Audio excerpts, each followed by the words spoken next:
Alright guys, welcome back to GSL. I am Wolf and with me is Unstable. This is the Code S. This is the Pepsi Global Star League. Sponsored by Pepsi. For those of you guys who didn't know, it's a big deal. Also G-Skill. Can't forget them. Don't forget G-Skill. You know, you can't put Pepsi, you can't use Pepsi for RAM, but you can drink it. You can try. You can also drink Gatorade. It's good. It's a Pepsi product. Not many people realize that. A lot of water products are also from Pepsi as well. So you have to check that out. That's true. Pepsi actually owns a lot of fast food restaurants as well. In certain areas. Like, for example, where I'm from, Pepsi owns Taco Bell. Okay, I did not know that. I don't know if you just talking about something. That, no, I'm serious. Like, they only serve Pepsi there. Pepsi kind of just owns Taco Bell. That's true. I don't even know what Taco Bell is, so. Oh, wow. We don't have it in my part of the world. That's probably for the best, actually. Taco Bell is relatively unhealthy. It's basically a Mexican food. You order it's a fast food restaurant. You get burritos, tacos. Everyone's had those times where they went to Taco Bell. It's a good restaurant to go to if you don't have a lot of money and it's cheap. It's cheap. I'm serious. You can buy food there with the change in your pocket. That's actually how in Korea sometimes you can get some change off the floor and go to the supermarket and get a drink or something. You mean off my desk and then you go and get... Yeah. I'm the coin collector in the GOM house. We actually have all these coins around. There's a 500 won coin, there's a 100 won coin, a 50 won coin. There's a 10 won coin, but those are rare. I don't think I've seen one of them yet. Yeah, they actually feel a little weird. They're really thin. They feel like plastic. Whenever I flick them with my finger, I'm like, is that plastic? Is that a plastic coin? So obviously, as you guys can see down there on the screen, you can follow GOM TV at Twitter. You can go to m.gomtv.net on your mobile phone. If you go to it on your regular browser, that would be kind of silly. Go to it on your mobile phone. Go there, check out the VODs, watch it on your smartphone, check out the schedule. You can see everything. The whole website's there. It's kind of laid out for you. Also, you can follow me on Twitter at FXOWolf. You can follow him at FXOUnstable. And yeah, you just ran out of things to say then, didn't you? I didn't run out of things to say. I just was talking too much, man. just standing there, and I was like, come on, let's go. I'm lazy, though. You're lazy. Well, Unstable actually has been casting a lot today already. He's doing what I did yesterday, casting twice. I was laughing at you last night, and now you get the other chance. That's okay. I was laughing at you earlier. All right, we're going to take a look at some of our match results here. Obviously, yesterday in Code S, Nesty took first place. Second place went to Trickster, who's currently teamless. And of course, Ensnare took second place in his group, and first place was taken up by Clyde. Any Pro took fourth place in Group B, Violet taking third, and July taking third, Rain, of course, fourth in Group A, because he just did not participate. And interestingly, July going to third because he beat Trickster first. Yeah. Lost to Nesty in an amazing ZVZ that we thought was just bizarre. And then lost to Trickster in the deciding round. Yeah, that's very unusual when you have the rematch game to lose. It does happen, but it is a little bit unusual. Now, here's today's games. Group C will be OGS Top, and FruitDealer will be playing first up. After that, StarTale Virus and Genius will battle it out. And of course, the group matches, the places will be decided. In Group D, we'll have IM's Lucira versus Marine King Prime Wii, Zenex Coca, and Slayer's Alicia, the chosen one, the chosen Protoss. See if you can battle it out. Yeah, that's going to be interesting. All these guys are very top of their class players. So, I can't really pick one or two to come out of this group. We tried yesterday, and then it just didn't come out that right. Yeah, the thing about this group is I think Top is probably the most solid player right now. He played back a long time ago. I don't know if you guys remember the first GSL when Top played against FruitDealer, and FruitDealer edged him out. And there was this battle where the Ultralists were bugged. Do you guys remember the Ultralist bug? And it was like Thors versus Ultras, and the Thors just crushed. I mean, the Ultras crushed through the Thors because the bug just did too much splash damage. And it wasn't even really a bug. It was kind of intended, but it didn't work out like was planned. And then it just turned out to be completely overpowered. Yeah, so that was a little weird. I don't know if you guys remember that, but back then I thought Top was pretty good, but not that good. But he has just been improving and improving and improving. He's just played consistently. Now he's here in Code S. Can he get first place in this group? I think so. Virus and FruitDealer just haven't been doing as well. We're going to take a look at a little video for the group selections.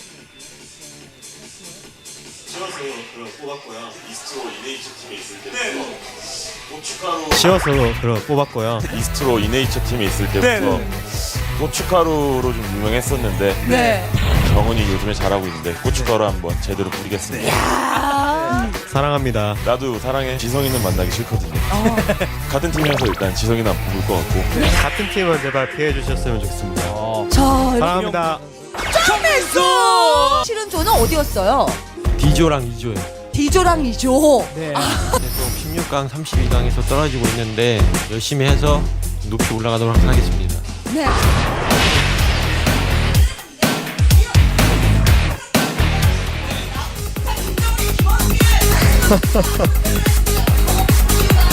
So there you have it. Group C, full of love. There's a shot of all of our players there for those of you guys who missed out the first time. Startail, Virus, OGS Top, FruitDealer, and Genius. Top, I think the most solid player in here, Virus. I always thought he was kind of lackluster, but he's been doing a little bit better recently as well. Yep. FruitDealer, on the other hand, has been doing poorly. He's been getting worse and worse and worse. Let's be honest. He just did extremely well in Season 1, was the champion, he was the hero for Zergs. Every Zerg looked up to him, and then he started doing weird styles. They didn't work, and he's just been doing worse and worse, let's be honest, since the first season. Yeah, let's hope you can bring it back though. Everyone comes out of their slump eventually, or they just disappear. Do not want to see someone who's been around for that long disappear though. That's very true. Now, Genius, he's been around a lot. He was originally Next Genius, then of course his clan was NSP. Still a member of NSP, but uses the MVP tag now because he belongs to a team. In Korea, you belong to a clan and a team. Sometimes in the foreign scene you can do that as well, but sometimes they don't allow that because there's kind of there's less of a boundary between teams and clans in the foreign scene, whereas in Korea it's a big deal. You know, there's a clan that wants to become a team but doesn't have the sponsors yet. It's not exactly a team. Then you can still be a member of that clan and join a team. There's clearly defined roles. But here we go. We got OGS top stats up here now. Kim Jong-hoon from OGS placed 12th in the rankings. He's came to the round of 8 in the May Codes and the Super Tournament semi-finals. And he's got a good win rate versus Zerg so far. Top, he's a pretty young guy. He's actually 20. I thought he was younger than that, but I looked it up right before the games. And he has a lot of friends here at this very high school where our studio is. And they all come and watch his matches. I see actually a few of them over here at the front row. They really like this guy. And when he lost in the semifinals, I was there, actually sat next to his fangirls, and they screamed and cried and came and hugged him afterwards. He's got a lot of fans here in Mokdong, so I'm sure they're rooting for him. I see them over there. Now, FruitDealer, this guy, he has fallen from grace. He was the Zerg everyone looked up to. Look at him, he looks like a villain now. He doesn't shave anymore. Like, if you notice, his hair changed a lot. Now he doesn't shave anymore. He's always got that little scruff. It's like he's not doing well right now. He's just not. That's right, he'll come back. But he looks really evil in this photo. Yeah, it's like he's become a villain. It's like one of those characters in a movie that starts out good. He's got all these good intentions. He's very idealistic, but then something goes wrong and he becomes a villain. Kind of like Harvey Dent. Yeah, kind of like Harvey Dent. Yeah.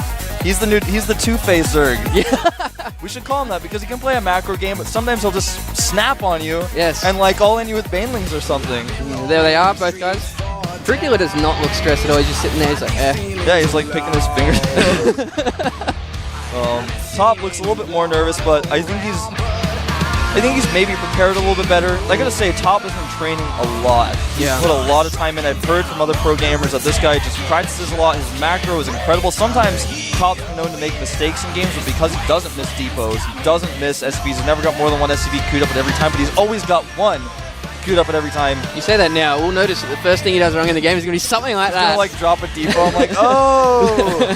But seriously, though, his macro is so solid. The map is going to be Belshire Beach, a map that Zergs have historically done a little bit better on, but it's been changed recently. I think it's much better. It's much more balanced now. We'll go through the changes if anyone hasn't seen the new changes in the map once we're in game, but definitely not as Zerg favored as it once was. Yeah, that's for sure. New watchtowers, no less entrances to the map. There were a lot more before. The bases moved ever so slightly. I still don't like the gold base and the rocks. I just don't like rocks. No, you don't at all. I don't like rocks. I think that rocks blocking expansions are bad for StarCraft 2. Right. If anyone's new to the format for Codes, pretty much they are best of 1 games. They play a maximum of 5, and it goes first and second advance to the round of 16. Third stays in Codes, and fourth unfortunately drops down to the up-down matches. So it's a little bit less stressful than before, because before the last 2 would go to up and downs. Yeah. And this time at least, if you get 3rd place, you're still in Codes, you've still got that spot. And obviously that spot is so important. It's what everyone achieves. It's what everyone wants to achieve. Everyone goes through those difficult Code A qualifiers. They want to get into Code S after that, and then staying in Code S is obviously the challenge. The countdown has started. It's going to be game 1 here of our group. Top versus FruitDealer. Who will take it? The young Terran, the hero of Terrans, or the old hero of Zerg? Let's find out. He'll take it here on Belshire Beach at the GSL Codes. Maybe. This is Group A. Sponsored by Pepsi. And G-Skill.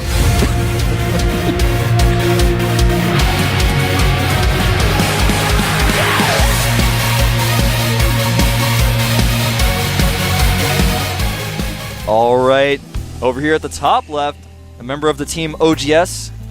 He's not at the bottom of their roster. In fact, he's quite good. Some might say he is the... OGS 탑. See, she pointed upwards towards the top. Let's see if he comes out on top then. We shall see. A lot of fans in the crowd. He's really just locally known here. Now over here at the bottom right, his opponent, a member of the team TSL, former GSL champion. He is... FruitDealer. She didn't say TSL there. Oh. What does it mean? It was edited out. Did you notice that? Yeah, I did actually. It was edited out. Breaking Breaking news. Maybe you don't FruitDealer realize. leaves TSL. Yeah. All right, so Belshire Beach, TVZ. What do you think we're going to see, Wolf? Well, right now we're seeing Top throw down a barracks at 11. Pretty quick barracks there. He's also putting it very far to the front. We've seen other Terrans do that recently. Yes. Top getting a gas immediately, though. He's not going to 2 racks. There's a build right now that's 2 racks, 11-11. 2 racks, a lot of people are starting to call it that. People have been struggling with, so I thought perhaps that's what he was going to do, but it turns out it's not. FruitDealer going to go for that very quick hatchery. Feels a little bit comfortable doing that. Obviously, otherwise he wouldn't have done it, but on this map, the natural is very wide open. There's 2 entrances. There's a lot of places to bunker, so it's a pretty bold move to go hatch first on this map. For those of you who didn't tune into last night's coverage, the barracks actually being placed out there a little bit is actually to lift up and see this Overlord if he tries to hide on top of that cliff. It's a really ingenious move, I think, and it's going to be seeing a lot more use. But very soon, I think we're going to see some Overlords running away in different spots. Most likely, but again, for those of you guys who didn't tune in, just like Unstable said, the Overlord's going to try to hide on that high ground, and the barracks will lift and chase it. Most likely, he's actually not doing that right now. I think FruitDealer realizes that's what's going on. He's going to try to hide his Overlord in a better spot. Meanwhile, this SCV does come in here and see everything, and rather than hiding it, he realizes he's just going to have to fly it away. Oh, do you think he's going to lose this Overlord? I think so. Just be careful. There's no way he's going to be able to keep it alive. There's 2 Marines firing at it. Hit points are getting low. He will lose that Overlord. Bam! Zergs are going to have to start scouting differently against Terrans on this map. Yeah, luckily he did have another Overlord placed up, so he's not supply capped. Well, he is now. He wasn't 2 seconds ago. He got that Queen instead. That Overlord is going to pop soon, but it's definitely not something you want to have happen this early in the game. Absolutely not. In fact, like you said, that 1 Queen is on the way, but FruitDealer not able to make 2 Queens at once. The second Queen is going to be a little bit delayed. That's a pretty big deal. He is starting Zergling speed now. So he got that. He actually went for a hatchery first, then got gas, started speed, and then got his spawning pool. So relatively late pool, but nice timing on that Zergling speed. But we do have that starport being built now, so he might be swapping that around. He might even swap that factory around as well. Yeah, he's getting a Hellion out. He's getting a Hellion. He's got a tech lab going down his barracks, and the starport's finishing. This could be any number of things unstable. At the same time, he's got his SCV getting a complete scout of what FruitDealer is doing at the moment. Yep, he's able to know that there's no Roach Warren. It looks like it is going to be Banshee opening. I can't imagine that being a Raven unstable. And it is going to be Banshees. The question is, does he get Cloak? I don't think so. He hasn't taken a second gas. No. He's just going to make that initial Banshee be annoying and control the watchtowers with that, control the middle of the map. Makes him very safe against possible Roach aggression. Well, I'd say he's actually going to use the Hellions to control the middle of the map near the watchtowers and use the Banshee for actual harass at the moment. But if he loses those Hellions, or if there's just too many Speedlings, the watchtowers just cannot be held against the Banshee until the Mutalisks come out, and that's not going to happen for a while, obviously. No, so Ling's trying to get in the front wall. There's 3 supply depot wall off, very vulnerable to any kind of banging bust, but obviously we know nothing like that is coming at the moment. The Hellion's moving out of his base now. Really wants to regain that map control. Yeah, I think with these Hellions, it's going to throw FruitDealer a little bit off guard. He's not going to know exactly what to expect until he does see that Banshee. Right now, he may try to prepare for these Hellions. He's got 1 Spine Crawler. That being said, though, the Overlord in a nice position. He's going to see it in the middle of the map as the Hellions come in, doing a lot of damage to this Queen. Well, not a lot of damage. They actually tickle it, but eventually it will die. Yeah, he's going to have to pull this Queen back to a more safe location. The second Queen does come out to help. Evolution Chamber finishing up here for Fruit Dealer. Most likely doesn't need to make any Spore Crawlers, but he may do so just precautionally because he doesn't have that lair yet. And the Banshee actually going to avoid the Queen and start targeting down drones. Does get 1 kill, 2 kills, and she is taking a lot of hits. Does get 3 kills, but may get taken out here. Does lose the Banshee. A little bit hesitant to pull it back there. Especially with Spore Crawlers going up as well. He's actually cancelled one of the Spore Crawlers. A good choice here by Fruit Dealer. Doesn't want to overcommit. Yeah, just leaves 1 at his natural. Of course, if need be, he can relocate that. A Viking will take out this Overlord. I like this follow-up by top. Just makes the 1 Banshee. If he had kept it alive, it would have been even better. But getting 1 Banshee, following up with the Overlord, not only controls the middle of the map, Banshee can take control of the Watchtowers, but also the Viking can just kill any Overlords and just basically gives total map control at the top. Fruit Dealer just doesn't know what's out there. Yeah, there's another Overlord sitting on top of the cliff over here. He's going to scout that one as well. We'll lose it. There's no real way the Queen can get it this, unless he comes off creep, and that's what he's doing. Yeah, he actually doesn't want to get too far off creep with the Banshee, or rather Viking will just land and kill it. And this Viking going to go straight and is about to high-five another one on the right hand. That's extremely lucky that he's gone and seen that. Yeah, Roachborn going down for Fruit Dealer as he starts his third base. Very quick third here from Fruit Dealer. I think he realized his opponent just is playing very one base oriented. He hasn't scouted the command center yet. He has a Zerling over there checking for that. Of course, the command center is done for top, but he hasn't moved it down yet. And since he doesn't really know what's going on, he's just going to go ahead and take that third base. He knows if a timing push comes, he doesn't necessarily have to mine from it. It's not a huge investment to take that third base right now. It will help him to punch out as many units as he needs in the event that he does see a timing push coming. There's that Viking still being frustrating in the middle of the map. We've got more Zerglings streaming over here to try and stop any kind of expansion coming through. He really wants that Overlord. Yeah, we're going to get a shot of it in a second. There's an Overlord over here that he may take out outside of Fruit Dealer's base. He does get it. The Viking just barely avoiding that Queen. And he's actually, is he going to see that expansion? I believe he is. He did see that with the Zerlings, and of course, I was talking about the other bit. Yeah, well, both players scout the expansion. Of course, top scouting with a Viking. Zerlings checked and did see that top has taken his base. Right now, Stim is getting pretty close to being done. Siege mode is on the way. Hellions burning down the environment. What would Smokey Bear say about that? You don't know about Smokey Bear, no, I don't. I've never heard of it before. It's an American thing. You've got this character, he comes on national television and tells people not to play with fire. Okay. And I think he's got some slogan that's like, only you can prevent forest fires or something like that. Anyway. Fruit Dealer did just sacrifice something to see the unit composition coming here from top. With that third base up now, if we have a look at the drone count real quick, I think it's going to be fairly even. We're at 39 SCVs to 43 drones, sitting about right. But having that quick third is really going to help Fruit Dealer now. Well, not only did he get that quick third, he even made a macro hatchery inside his base. So he's gone up to 4 hatcheries right now. His lair's finishing up. He's got a ton of production. He's got a ton, actually, of gas and minerals stacked up here. Part of that is because I think he's lost a lot of Overlords and he just hasn't been able to spend all of his resources. And he's going to lose all these Zerglings here in the middle of the map. But he does see this force pushing out. That's a big tell to him. He's actually trying to get these rocks down with the Roach. He's going to be forced to pull back, though. Baneling speed and Roach speed on the way, as well as +2 a melee attack. But he needs to be careful not to allow this push to get in a good position. Yeah, this is actually going to be a strong push by top. He's going to elevator some of these units up using that dropship. He's going to throw down some good scans to probably clean up some of these creep tumors. With the tanks on the low ground, it's going to be very difficult for Fruit Dealer to deal with this. He's coming in, trying to take out that spawning pool. We saw MMA do a lot, and actually, here we go. Fruit Dealer trying to defend this. Got Lings coming in from the back as well. Roach is attacking both these tanks. Tanks a little bit too close to the ledge. All of those units are cleaned up, though, and top still in a strong position. But like I was saying, MMA really likes dropping and taking out that spawning pool back at MLG about a month ago. That is true. And he's going to drop up here again. Zergling's flanking one more time. This may be enough units to clean it up. I'm not sure. Roach is running in from the side, but there are Marines over here to buffer, and the Roaches just cannot hit the siege tanks on the high ground. The low ground Roaches do die, and top dealing a lot of damage here just with his initial force. We do have reinforcements coming through as well for top, and Fruit Dealer's really trying to get rid of this Marine count so we can come in and do some kind of damage to these tanks. They do have a nice vision with the Viking over on the left-hand side, as well as the dropships at the top. And these Marines getting a lot of damage, but nicely done, dropping them down, getting some Lings killed, bringing them back up.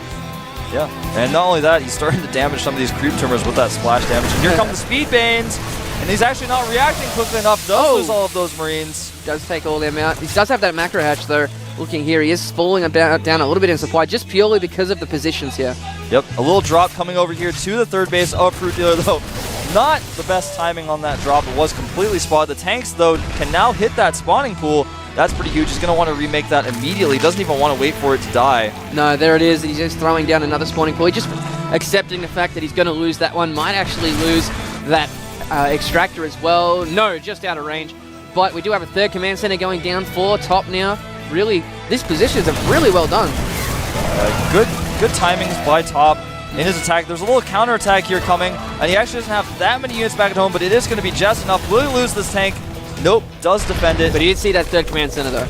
Yeah, that's very huge, seeing the third command center. This may trigger FruitDealer to want to destroy this tank force. He might want to just get up a big group of units, destroy this force, and then take the gold base. And in fact, that's exactly what he's going to do. The tank's being surrounded here by Zerglings running in. He just doesn't have enough Zerglings though. He's trying to deal with the units at the top, and there's some of these units as well getting too close to the cliff, taking a lot of tank hits, and he's just coming in a little bit he's a little bit off on his timing. Yeah, he needs to have all of his units at once on one side, and then clean up the tanks. So he cleans up the tanks, then he can clean up the drop afterwards. A little bit of counterattack here. He is going to see this command center moving forward. It looks like he wants to take the gold base here. Has he cleared the rocks? No, he hasn't. Not sure where that command center is going right then. Yeah, another drop in the main as well, going to be cleared up. And more Lings. They're trying to chase those dropships out, but they keep getting hit by the tank fire while they're doing it. Exactly, and that's really the strength of this type of drop. You just put the Hellions, or rather the siege tanks on the low ground. Then once you have the siege tanks on the low ground, they're also next to gold minerals. They can't really be surrounded. I mean, that's an almost impossible position to attack. This Queen getting a little over-aggressive there. She's had enough, but looks like finally FruitDealer will try to break this. A lot of roaches, speedlings, banelings rolling in here.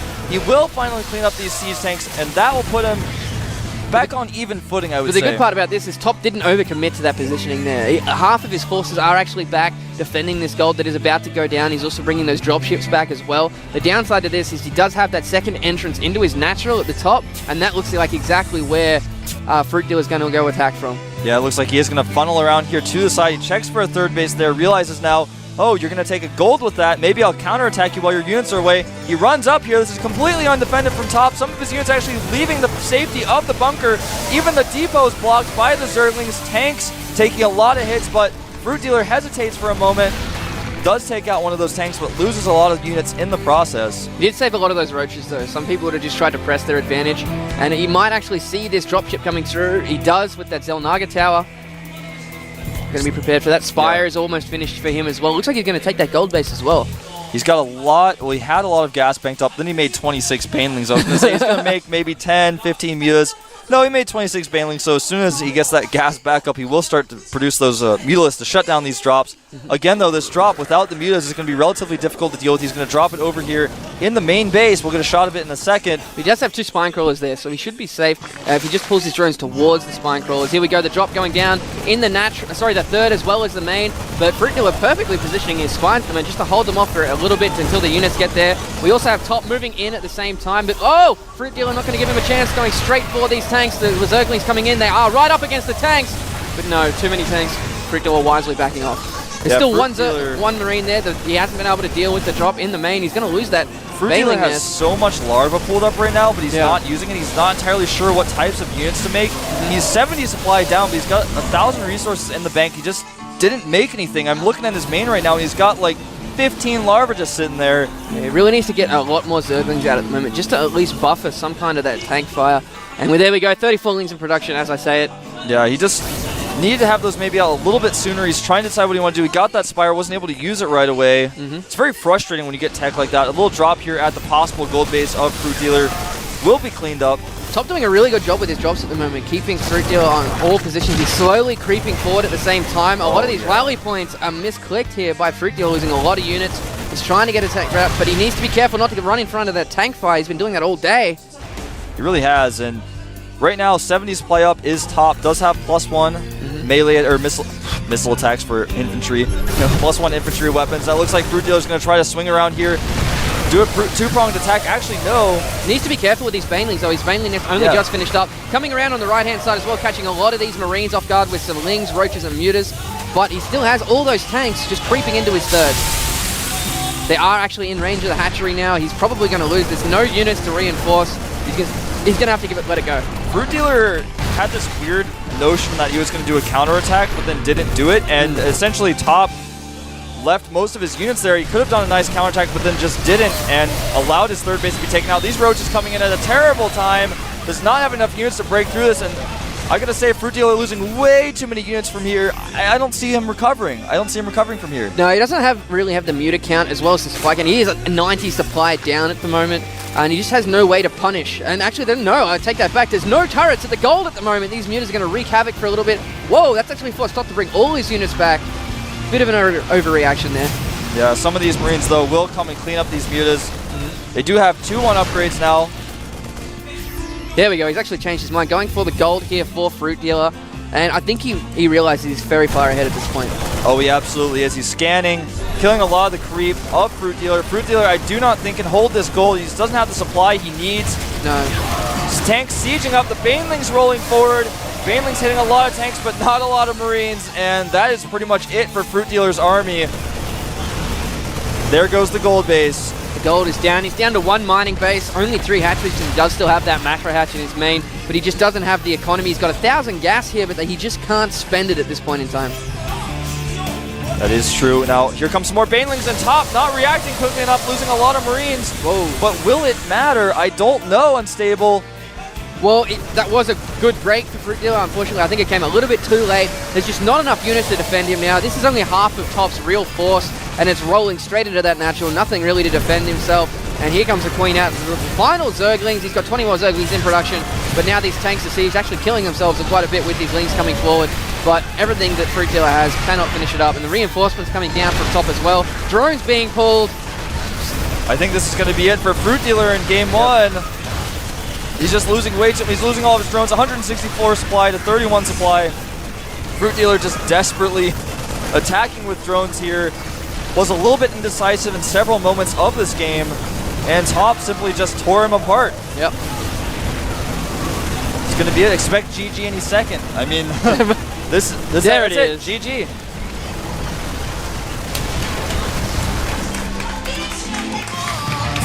Here he is, very happy with his first win. Yeah, The crowd's gone right. as is the crowd, and a lot of people here really like him.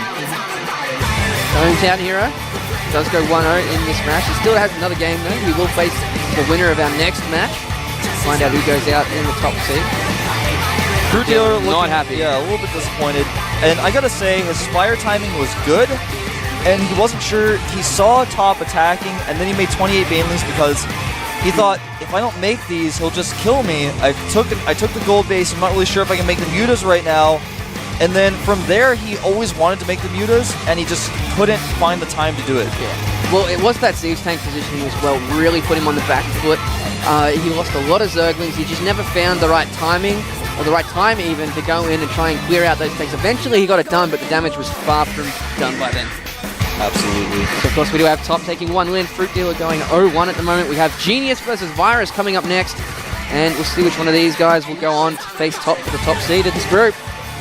Yeah, I want to mention again, that type of siege up is really strong in those positions, and it wasn't just an arbitrary position where he had those tanks sieged up. He had them at the gold base, it was at a cliff, but also at the gold base where when Zerglings tried to run in and attack, there were gold mineral patches blocking, Vespine geysers blocking. It was very, very difficult. We just saw OGS The Wind come out and congratulate Top. Yep. And another thing I have to mention, that Viking was sitting on the left of those tanks, really helped him as well. He saw when those Lings were going to come in so he could pick up. And of course, when you're in that position, you know that Zerg is going to try and flank you. Exactly. So that any extra information you get out of that is absolutely crucial. He just played really solid that game. He did. Now here's Startail Virus, the next Terran player jumping into this. His ranking is 41st. Obviously, that's not very impressive compared to some of the other people we've had here playing Code S, but he hasn't been in Code S for very long. In fact, this is the second time. He only made it to the round of 16 last season. And of course, went out fairly early in the round of 32. I believe he lost to Nada, who just basically contained him in a nice TVT, if I remember correctly. Okay. So his win rate versus Protoss, about 50%. Recently, 2 wins, 2 losses. He's playing against Genius here. Keep in mind, these stats are only from the GSL. Yeah. We don't know how he's been performing it back in the practice house in his inter-clan practice as well, because a lot of the Korean teams do practice with each other as well. Particularly with now that there's 2 groups of GSTL, a lot of groups are helping the other side just to overall better the performance. So we'll see how he goes up against Genius. Yeah, I think Virus has a lot of potential. When I watch his style, I look at him and say, if you just played a little bit better, you could be one of the better players out there. And that's why he's here in Code S. Yeah. I think this guy definitely has a lot of potential. And this guy has a lot of potential too. MVP Genius. I think his older style was a little bit predictable, but now this guy, he doesn't play late games. He can, but he doesn't normally. His style is completely unpredictable. He'll 5-gate all in you. He'll 6-gate timing hit you. He'll Nexus first. Maybe he'll go for the +2 armor, Sentry Charge, Zealot timing attack. This guy is all over the place. In this matchup, you don't know what to expect. He's going to DT expand. He's going to DT drop you. You just don't know. He's a genius. And that is why he's such a strong overall player, because you can't really pin him down and go, I know he's going to do this, so you can't counter. You have to make sure you're on your scouting, know all the possibilities, which for him is too many to count. Too many to count. But of course, he did make it to round of 16 for Code S in May. Round of 32 in the Super Tournament as well, but that in itself is still pretty good. Yeah. Remember, he did win BlizzCon many months ago, so that was back then. His style was basically just Colossus stock, or old school Protoss versus Terran. I have so many Colossus, you can't deal with them. You're just making Vikings. Then his style became more predictable later on as well. He went into that Forge upgrade type of style, and he just played long, slow, macro-oriented. Now you just don't know what he's going to do. He's got so many builds in his repertoire. He might even void gate you. He'll void gate you. So you get 3 gates in the void raid, and you all in and you beat a Terran. It's void gating. There they are on screen as well. The first map is going to be Xel'Naga Caverns, and very interesting map for a TVP. There's a lot of different options. DTs are seeing a lot more use now on this map as well. You've got your hallucinated Phoenix to get them up into the main. You can warp Prism into the main, or you can just bring them in 25 minutes to game when the Terran does not expect it and just completely fry their brain. Yeah, DTs are becoming really popular in this matchup, just at weird timings where the Terran wouldn't expect it, from weird places. Sometimes if you see that your opponent has a turret, you still go DTs and you just use them later. You can use them as Archons if you need to. They don't see it all that much, but people have just been using DTs more and more, and I really like it because they're such a good, strong unit. It throws Terrans off, and every scan used is so much money. Well, in the beginning of the beta and all those times, a lot of people using DTs as fast rushes to try and win the game, and now it's transitioned into more of just a purely harass unit, someone to keep someone off their macro, keep their mind in their base, keep them inside, just like Muta Harass as well. It looks like the illuminated maps here were Dual Sight for Virus and Crevasse for Genius. Very interesting. Yeah, very interesting indeed. So we are starting here on Xel'Naga Caverns. The countdown has started. Which one of these guys is going to get the first win? Will it be Virus or will it be Genius? Let's find out here at the GSL, sponsored by Pepsi. I am Wolf, and with me is Unstable. When the game starts.